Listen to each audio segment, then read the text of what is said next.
Bang, kalau untuk mendapatkan kekuasaan saja berarti konteksnya terbatas di pemilu, Bang. Memang. Terbatas di pemilu. Tapi bagaimana menjalankan kekuasaan juga penting. Konsekuensinya. Konsekuensinya adalah nantinya boleh jadi di pemilu kita udah nggak trust. Ya itu. Sudah diberikan pendidikan politik, kaderisasi dari bawah sampai ke atas, korupsi juga. Jadi yang salah siapa? Lah, masa kita minta mencatnya ke dia?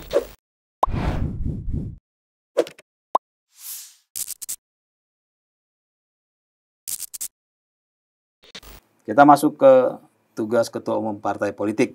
Ada 3 poin. Ketum Parpol. Pecat dan jatuhkan sanksi tegas kepada kader DPR yang tidak etis. Umumkan komitmen partai untuk berpihak pada rakyat. Libatkan kader dalam ruang dialog publik. Menjadi pembicaraan teman-teman partai politik dan terus terang itu menjadi tertawaan kita. Kenapa? Ini kan partai politik itu bukan lembaga negara. Apa urusannya? Kalau kita lihat dari kacamata ilmu politik ya Bang, partai politik itu justru berpotensi besar menguasai kelembagaan negara, Bang. Untuk pemilihan presiden, kendaraan politiknya partai politik. Pemilihan legislatif di DPR, isinya orang-orang partai politik. Pun kalau kita lanjutkan lagi ke bagian yudisial, hakim, MK, 9 orang, 3 orang jatah presiden, 3 orang jatah DPR, 3 orang dari MA.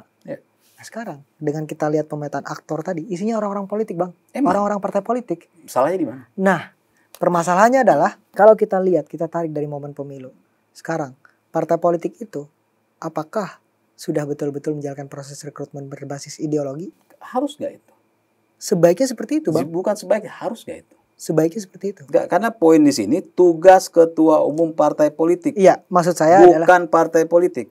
Iya, kan arahannya dari ketua umum, Bang. Ketua umum. Memang ketua umum, tapi di sini lebih spesifik, makanya kita ketawa itu bukan partai politik, tapi ketua umum. Berarti kalau Abang mandangnya harusnya ke partai politiknya saja, bukan ke ketua umum. Kalau partai politik pun kita masih ketawa. Ketika ketua umum, ngakak kita. Oh gitu. Kalau kita tadi mandangnya gitu, Bang. Jadi semua problematika yang ada di bahasa kita hari ini dalam penyelenggaraan negara, itu juga ada sangkut pautnya dengan partai politik, Bang. Ya. Partai politik, apakah dalam proses pendidikan politiknya sudah berjalan dengan baik? Kader-kadernya ini dididik gak sih, Bang? Untuk misalkan kalau jadi anggota legislatif tuh ngapain aja? Harus berpihak kemana? Baca gak undang-undang partai politik? Baca, Bang. Nah, masalahnya adalah itu, Bang. Ketika partai politik hari ini gak ada basis ideologi, Bang, dampaknya besar, Bang. Akhirnya semua partai kan berusaha untuk meraup suara dan banyak, nggak ada karakteristiknya jadinya. Ideologi kita Pancasila, nggak boleh partai politik itu, makanya teman-teman tuh baca undang-undang partai politik. Kalau mau membicarakan untuk pendidikan politik sudah ada di situ. Iya. Ya. Kalau mau bicara ideologi sudah ada di situ. Memang kalau berdasarkan jadi untuk apa sesuatu yang sudah ada dicantumkan? Iya, Abang tuh berbicara berdasarkan yang normatif hukumnya, Bang. Berdasarkan dihukum seperti ini. Tapi kan dalam pelaksanaannya beda cerita, Bang. Saya jauhkan dulu undang-undangnya. Kita mau ngomongin apa nih? Ngomongin soal partai politik ini. Kenapa akhirnya kita mengarahkan untuk teman-teman mengarahkan ketua umum partai? Karena ketua umum partai yang bertanggung jawab terhadap kader-kadernya, Bang. Ya, makanya ketika misalkan ada tuntutan partai harus pecat atau jatuhkan sanksi tegas kepada kader partai politik yang tidak etis dan memicu kemarahan publik, yaitu ketua umum, wajar, Bang. Kenapa harus ditertawakan? Enggak, begini. Kalau harus itu sebuah lembaga negara. Kalau ketua umum itu boleh kepada misalnya menteri, ya itu adalah pejabat negara. Ini bukan loh, ini lembaga yang berbeda loh. Ini organisasi partai politiknya, loh, ya. Artinya, ya, bagaimana partai ketua umum itu kan harus itu kan wajib, ya, untuk memecat. Itu apa urusannya? Outsider ngomong begitu, ya. Terus kedua. Umumkan komitmen partai berpihak pada rakyat. Ya. Loh, semestinya memang harus berpihak pada rakyat. Begini, partai politik itu tujuannya mendapatkan kekuasaan. Tentu dia akan bicara bagaimana supaya rakyat memilih dia. Itu sudah dilakukan komitmen partai. Semua partai melakukan itu. Bang, kalau untuk mendapatkan kekuasaan saja berarti konteksnya terbatas di pemilu, Bang. Memang. Terbatas di pemilu. Memang. Tapi bagaimana menjalankan kekuasaan juga penting. Enggak, menjalankan kekuasaan bukan partai politik, Bos. Ya kita harus bedakan. kendaraan partai politik itu memang Untuk pemilu. amanat Undang-Undang Dasar 45. Kalau kita mau ngerecokin, artinya kita tidak setuju dengan Undang-Undang Dasar 45. Ya, tapi kita nggak bisa menegasikan juga Bang, partai politik juga berperan dalam proses bagaimana dia misalkan menjaga kadernya yang sudah duduk di pemerintahan, bagaimana kadernya sudah duduk di anggota dewan. Partai politik juga masih punya peran untuk itu Bang. Fungsi kaderisasi, Apakah rekrutmen, ketika pendidikan politik. apakah ketika seorang sudah banyak yang kita lihat ya, sudah diberikan pendidikan politik, kaderisasi dari bawah sampai ke atas, korupsi juga. Jadi yang salah siapa? Nah, korupsi salah Bang. Ya bukan partai politiknya kan? Kenapa partai politik yang dipermasalahkan? Tetapi kalau semisal fungsi Enggak dong. kaderisasinya itu berjalan, ya harusnya kan Enggak dong. nggak korup Ketika dong Bang. kalian Berarti mengatakan- ada yang belum benar dari proses Nggak bisa. yang berjalan. Bahkan saya mengatakan ada seorang anak ustadz yang dari lahir sampai dia dewasa diberikan siraman rohani, korupsi juga. Yang salah siapa? Dianya atau agamanya atau pondok pesantrennya misalnya. Nah, kalau menurut logika kalian, maka yang salah adalah agama dan pondok pesantrennya. Kalau kita menggunakan analogi ini, seorang yang terlihat, ya sorry, ada menteri agama juga pernah kena kan? Kurang-kurang apa dia? Ya, Apakah partainya yang salah? Ya, itu persoalan personalnya Bang. Tetapi balik lagi di dalam identitas perseorangan ini kan ada identitas juga. Memang ada Identitas partai politik, kader mana. Kan warna kita fokus apa. pada tugas ketua umum partai politik, atau kalian mengharuskan partai politik harus begini. Kalian mengharuskan partai ketua umum harus begini. Kan itu kan poinnya. Ya. Ya. Nah, ketika yang kalian inginkan kaderisasi sudah dijalankan, ini sudah dijalankan, dia korupsi, salah siapa? Yang pasti salah koruptornya. Ya iya, artinya kenapa kalian malah masuk ke ranah yang sebenarnya umum bukan partai. lembaga negara, bukan pejabat negara. Ya sebetulnya kami ingin memberikan sanksi tegas juga kepada tadi perseorangan. Karena Bang akui juga korupsi salahnya dia. Betul. Sama tadi kontroversi salahnya dia juga. Betul. Kita desaknya ke ketum partai karena yang memegang keputusannya ada di ketum partai. Kalau Pecat dia atau tidak? Iya, enggak, Lah, masa kita minta mencatnya ke dia? bukan begini. Kalau yang diminta oleh kalian itu kan cuma satu, pecat. Ya, pecat. Kedua, umumkan komitmen partai Betul. untuk berpihak pada rakyat. Libatkan kader dalam ruang dialog publik. Ya.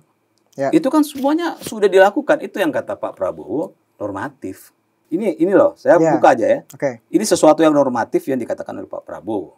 Tapi ketika Anda masuk ya ke dalam bahwa partai itu harus begini kaderisasinya, partai itu harus begini, harus begitu supaya anggotanya yang duduk benar.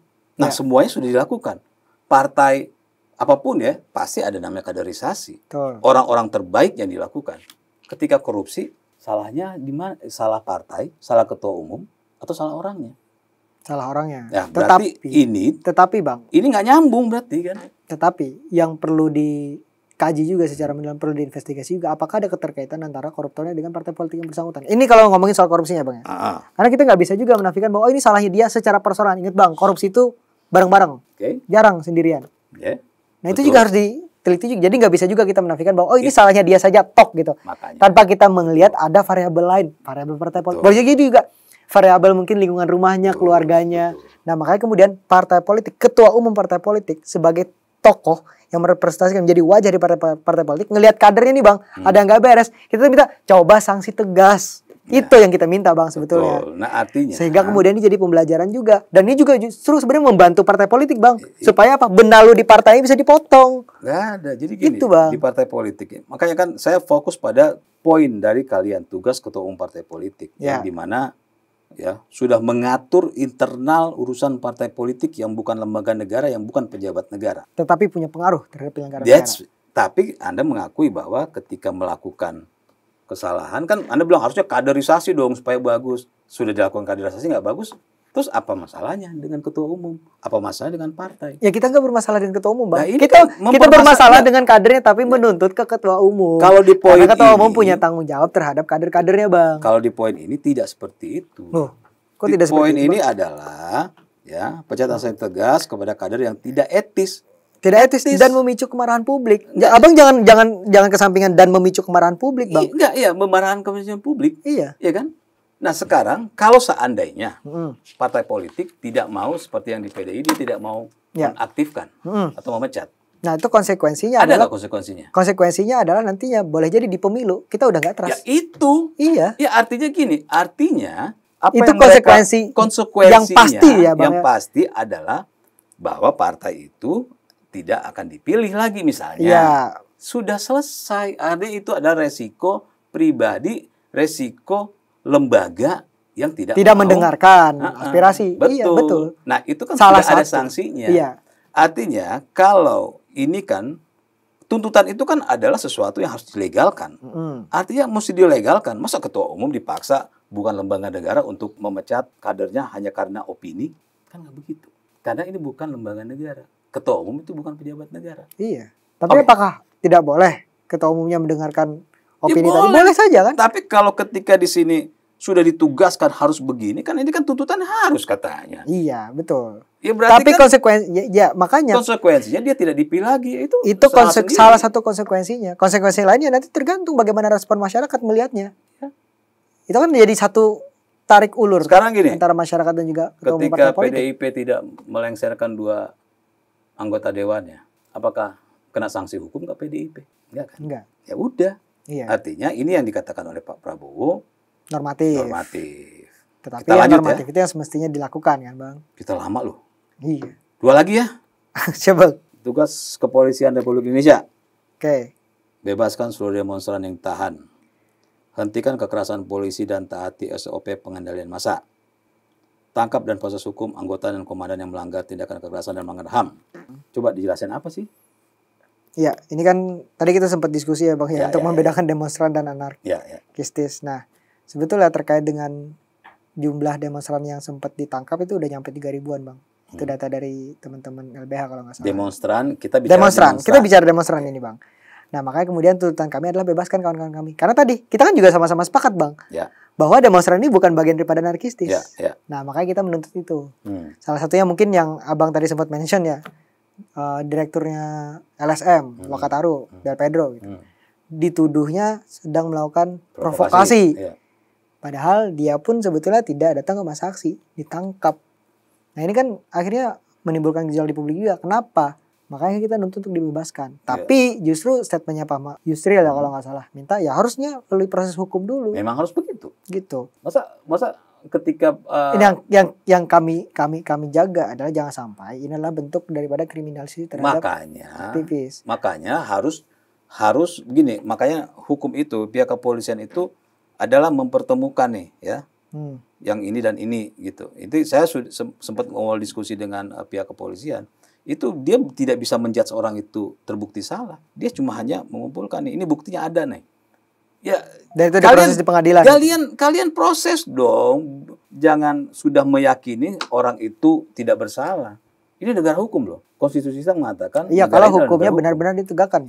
Ya, memang makanya kita khawatirkan tadi kriminalisasi terhadap. Kan itu kekhawatiran.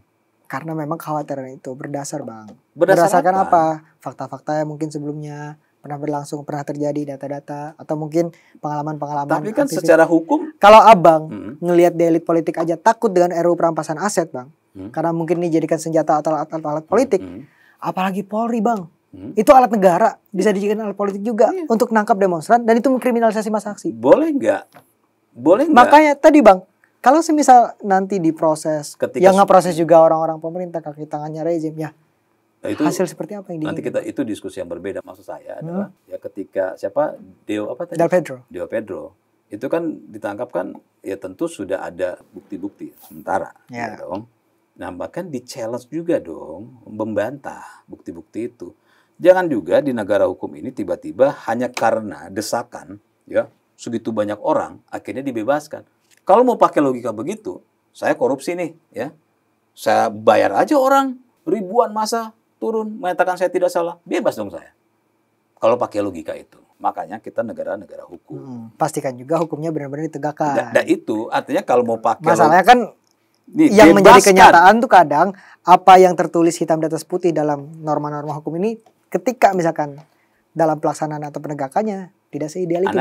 Berarti Anda nggak setuju apa yang saya katakan tadi? Saya korupsi nih, saya punya uang. Ya itu udah sepaham Bang. Itu sepaham kan? Ya artinya di mana yang pihak yang bisa menyatakan benar dan salah itu bukan kita kan.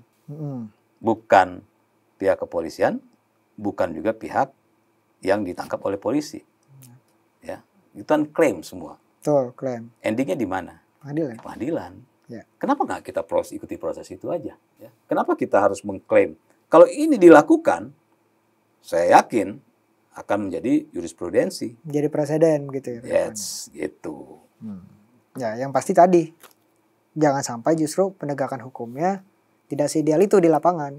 Jika nantinya malah mengkriminalisasi orang-orang yang sudah bersuara secara kritis gitu. Ya, makanya itu yang harus dikawal bareng-bareng juga prosesnya. Saya juga nggak setuju kalau sampai begitu gitu kan. Cuma masalahnya jangan karena tekanan massa menjadi sebuah kebenaran. Itu kan nggak bagus. Terus hentikan kekerasan polisi dan taati SOP pengendalian massa. Itu apa tuh? Hentikan kekerasan oleh kepolisian dan taati SOP pengendalian massa yang sudah tersedia. Ini berdasarkan laporan Bang bahwa ada 12 orang pingsan saat aparat gas air mata di Unpas dan Unisba yang ke kampus. Boleh nggak? Pingsan telah jadi sasaran gas air mata yang ditembakkan aparat kawasan Taman Sari. Boleh. Malam, aksi brutal aparat tersebut dilakukan hingga ke area kampus Universitas Pasundan. Boleh nggak? Ke kampus? Boleh nggak? Ke kampus enggak lah Bang? Boleh nggak? Pertanyaan saya, boleh nggak? Ke kampus enggak? Boleh nggak? Nggak. Gas air mata dalam undang-undang ya memang ada SOP-nya. Tetapi tadi seperti yang kita temukan di lapangan, misalkan gas air matanya udah expired. Itu ada loh bukti-buktinya. Oke, itu Bang. di luar dari itu. Artinya yang Boleh mau saya nggak? tunjukkan adalah bahwa Boleh nggak apa tembak yang ke kita kampus? lihat di dalam SOP, apa yang kita lihat dalam tata aturan undang-undang, ketika praktik di lapangan itu tidak seideal itu Bang. Makanya kenapa kita minta untuk taat dong gitu loh. Yeah. Agar misalnya ketika nembakan gas air mata, ya udah yang ditembakkan sesuai dengan peraturannya, sesuai dengan SOP-nya. Makanya saya bilang boleh nggak di kampus? Ada larangannya nggak? Nggak ada kan? Lingkungan akademik Nggak ada larangan kan? saya perlu kaji lebih dalam lagi sih Bang. Ya, oke. Tapi sejauh ini nggak ada larangan, karena lingkungan kampus harusnya kalau lingkungan yang aman Gini, kalau akhirnya dari kekerasan manapun Bang. orang melindungi diri, pelaku misalnya dalam tanda kutip, pelaku tindakan kejahatan akhirnya dia lari ke kampus, terus nggak boleh diapa-apain, boleh nggak secara logika? Itu nanti kita kaji. Ya itu dikaji lah Ya, di dalam. yang Yang pasti tadi titipnya adalah agar apa yang udah ada di undang-undang, di SOP itu betul-betul dijalankan di lapangan. karena kemarin saya mempertanyakan juga, bro, ke Pak Irjen Purnaweran, ada Pak Polisi. Itu kalau polisi sudah sampai dipukul begitu, sampai diludahin, sampai ditendang, secara SOP boleh nggak? Boleh, ya, melakukan tindakan tegas terukur gitu. Ya. Tapi kenapa tidak dilakukan? Tegas terukur ya Bang. Ya, iya dong. Kenapa tidak dilakukan? Malah pasif. Ya karena pihak kepolisian akhirnya dalam tanda kutip mengorbankan diri mereka, karena mereka tahu ketika mereka bertindak sesuai SOP, itu akan ada yang memicu untuk terjadi kerusuhan. Saya bilang berarti polisi nggak mengikuti SOP dong. Ya begitu juga kan, dia tidak mengikuti SOP sampai akhirnya merugikan diri dia sendiri. Kita harus sepakat bahwa SOP harus dijalankan. Ya. Tapi kita harus sepakat juga bahwa kadang-kadang di lapangan ada SOP yang sebenarnya gue bisa lakuin tapi bahaya nih. Oh, berarti polisinya pun sudah sadar dan paham kalau SOP itu bahaya. Enggak, maksudnya kalau dia ngelakuin sesuai SOP, Bahaya. bahaya artinya nanti akan ada orang yang melakukan tindakan yang Akan ada korban jiwa berarti. Memicu gitu. Nah, Kan. mungkin itu jadi masukan juga Bang. Mungkin SOP-nya lebih humanis ke depannya. Oke, nanti kita sampaikan. Tangkap dan proses hukum anggota dan komandan yang melakukan tindakan kekerasan dan Ini udah diproses kemarin. Cuma memang proses pidananya yang masih kita tunggu Bang. Kok nggak ada sih teman-teman itu mendorong tangkap dan proses hukum anggota komandan para pelaku tindakan anarkis? Nggak ada. Kok nggak ada sih? Kok selalu anggota? Karena ini Bang, karena kan tadi kita mau bentuk tim investigasi dulu. Ya. Harus diusut dulu. Tadi di awal kan itu debat banyak, betul. debat panjang Betul. terkait dengan pengkategorisasian, mana demonstran, mana pelaku anarkis. Nah, untuk mengkategorisasikan itu kan kita nggak bisa pakai perspektif dari pemerintah saja, atau perspektif dari kami saja. Nanti kan klaim sepihak kan, nah, maka kita bentuk tim independen. Nanti bisa kita klasifikasikan di sana. Ya, artinya. Nah, artinya kita butuh pihak penengah yang objektif, dan itu tim independen Bang. Tapi tim independen kalian itu kan hanya menyasar terhadap aparat. Tapi sepanjang saya baca nggak ada tuh tim independen untuk memeriksa para pelaku tindakan anarkis. Nah, masyarakat. Kalau kami perspektifnya tadi demonstran dulu Bang. ke demonstran. Iya, makanya kita fokusnya adalah ke demonstran yang direpresi oleh aparat. Makanya tim independen itu fokusnya ke kekerasan yang berlangsung sepanjang Agustus. Jadi kalau yang malam enggak? Yang malam enggak? Pun sebenarnya saya pun waktu di DPR saya tambahkan bahkan Bang. Nggak sebatas itu. Kalau memang benar ada dugaan makar, ada oknum, ada dalang, usut tuntas. Nah, kalau itu kita sudah bicarain. Karena kalau memang ada yang mendalangi, tadi balik lagi Bang, kalau memang ada yang mendalangi kerusuhan tadi melalui anarkis yang anarko yang Abang maksud, berarti harus ada yang bertanggung jawab juga dong Bang dari berbagai korban yang ada sekarang. Nah, kunci awalnya itu ada di tim investigasi ini. Ya, saya kalau itu kita udah. Makanya saya rasa nggak perlu kita perdebatkan lagi kenapa ini nggak ada, kenapa ini ada. Ini dulu kita jalankan. Iya, baru nanti kita bisa mengidentifikasi mana yang jadi demonstran, mana yang bagian daripada pelaku anarkis. Nah, dari situ bisa kita tindak lanjuti Bang. Karena sampai saat ini kami berpandangan semua demonstran. Tim independen ini yang saya baca hanya untuk aparat, tapi tidak ada untuk pelaku tindakan anarkis. Itu yang saat ini yang dibaca oleh publik bahwa tim independen diminta untuk aparat doang. Dan ini terbukti di sini, di poin ini. Hanya untuk aparat.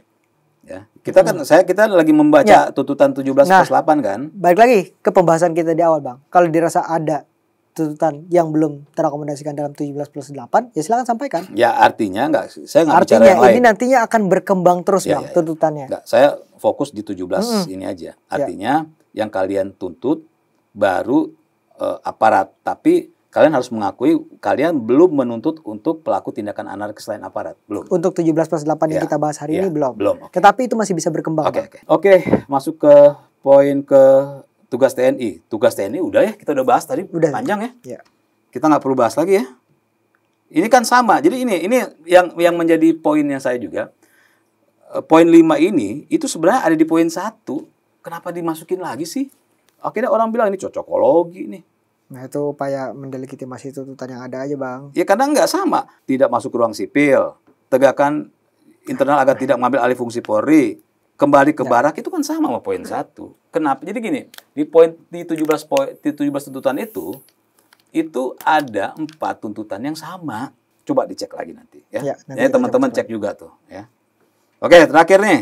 Tugas Kementerian Sektor Ekonomi. Pastikan upah layak untuk seluruh angkatan kerja. Ambil langkah darurat untuk mencegah PHK, massal dan lindungi buruh kontrak. Betul. Buka dialog dengan serikat buruh. Nah, ini sebetulnya tuntutan yang memang berangkat dari aspirasi buruh pada tanggal 28 Agustus kemarin.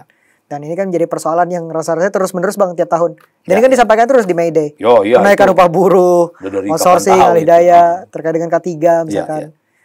Jadi itu upaya untuk mengkanalisasi juga tuntutan dari teman-teman buruh. Ya. Tapi ini teman-teman mahasiswa juga harus lihat ya bahwa upah dari semua yang dituntutan di tugas Kementerian Sektor Ekonomi ini ya harus dilihat juga bahwa sekarang ini begitu banyak pabrik-pabrik tutup dan pindah ke daerah yang upahnya lebih rendah.